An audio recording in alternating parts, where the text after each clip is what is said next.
How's it going, everybody? My name is Ben from the Ben and Bev channel. Today we're going to be talking about Marvel's What If, Episode 4. What if Doctor Strange lost his heart instead of his hands?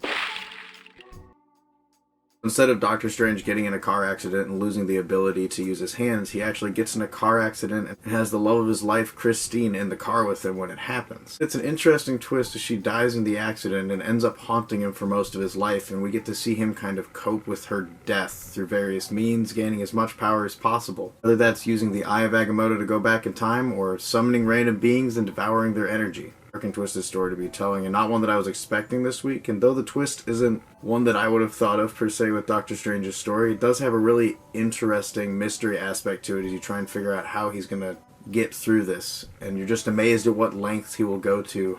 Also, the returning voice cast on this episode is phenomenal, as most of the actors from Doctor Strange are returning, including McAdams as Christine, Tilda Swinton is the Ancient One, Benedict Wong as Wong, and, well, Benedict Cumberbatch as Doctor Strange. It's really cool to see this animated series take Doctor Strange in that dark and magic-heavy vein. A little bit on the evil side.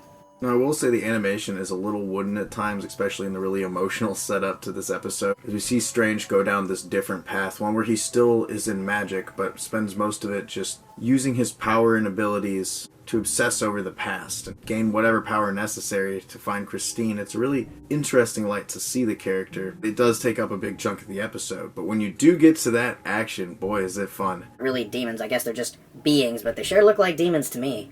Also really liked the finale to the episode, one that I'm not trying to give away as it's a little spoilery, but there's a really cool plot twist that happens in the final act. It leads to a really intense and very nicely animated magic duel-off. It shows this different light that Doctor Strange's story can go in, and has a really interesting take where the Watcher actually kind of speaks to Strange briefly because Strange can sense his presence. Still not interfering, but definitely making his presence known. And though it's not really the twist in the multiverse I was expecting them to use, I think this week, as well as last week's episode, were the most developed within their solo idea. Anyways, what did you guys think of this week's episode? Let us know in the comments below. We'll see you next time. Ben and Bev, out.